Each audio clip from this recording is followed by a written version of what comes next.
Lunda, bienvenue sur ma chaîne YouTube. Moi c'est Miss et je sais que ça fait très longtemps que vous m'avez vu. Alors, si c'est ta première fois de tomber sur cette chaîne ou de voir ma télé, n'oublie pas de t'abonner. Si ce n'est pas encore fait, à activer la cloche de notification pour être au courant de toutes les fois que je mettrai une vidéo en ligne. À me suivre sur mes réseaux sociaux que je te mettrai en barre d'infos ou quelque part là sur l'écran.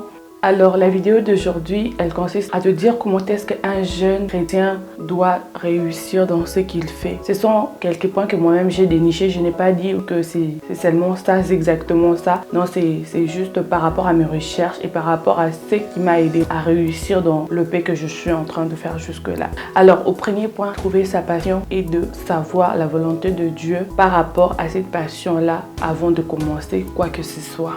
Un autre point de cette vidéo, c'est savoir se discipliner. Pourquoi se discipliner? Parce que quand on commence quelque chose, il faut avoir une certaine façon de se comporter et de s'y prendre pour bien avancer. Ce que vous devez encore savoir dans cette vidéo, c'est que vous ne devez pas faire la course avec les autres. Ce qui a marché pour tel ne marchera pas forcément pour toi. Ou ce que tel te montre, ça ne veut pas simplement dire que tel réussit plus que toi ou tu réussis plus que tel. Contente-toi de ce que tu fais, contente-toi de ton travail. Tu es unique, ce que tu fais, même si vous le faites nombreux, tu as une particularité. Voilà pourquoi est-ce que Dieu a placé ses talents en toi. Alors, un autre point de cette vidéo, c'est s'entourer de personnes qui ont la même vision que nous et qui exercent le même talent ou le même, comment je peux dire, les mêmes activités que nous. Pourquoi? Parce que ces personnes-là vont te servir soit de modèle, soit de repère pour que tu ne commettes pas les mêmes erreurs qu'eux ou pour que tu t'améliores dans les jours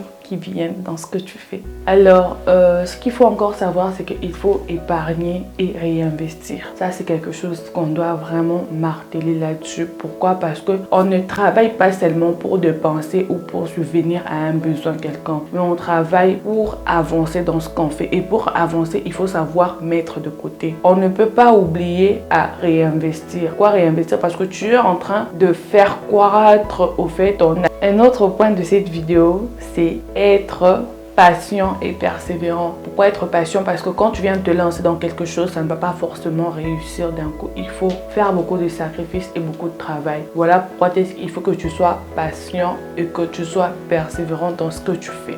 Un autre point, c'est accepter les remarques. Pourquoi accepter les remarques? Parce que quand nous sommes dans la chose, on ne voit pas forcément le faille que nous commettons. Voilà pourquoi est-ce que les remarques extérieures sont toujours importantes. L'autre point, c'est le travail. Pourquoi le travail? Parce que au fur et à mesure que tu travailles régulièrement, tu maîtrises la chose, tu vois. Tu maîtrises la chose, ce qui va te permettre à bien faire la chose comme si cette chose était innée en toi. Un autre point de cette vidéo, c'est que tu dois te fixer des objectifs. Pourquoi te fixer des objectifs? Parce que quand tu commences quelque chose, c'est parce que tu as envie d'atteindre un certain niveau. Ces objectifs-là te serviront comme une boussole pour atteindre ta destinée ou pour aller loin. Alors, pour terminer cette vidéo, j'aimerais juste te dire quelque chose, que tout talent vient de Dieu et toute vision vient de Dieu. Et la Bible me dit que quand il donne une vision, il donne toujours la provision qui accompagne cette vision-là. Quoi que tu fasses, où que tu sois, crois en ces rêves que tu portes qui est si grand. Ça paraît difficile, mais ce n'est pas impossible. Persévère, sois patient et fais confiance à Dieu. Si cette vidéo-là t'a plu, n'hésite pas à mettre plein de pouces bleus pour m'encourager. Dis-moi ce que tu as pensé de cette vidéo en commentaire. Partage-la, commente. Rendez-vous au prochain numéro. Je vous aime, que Dieu vous bénisse.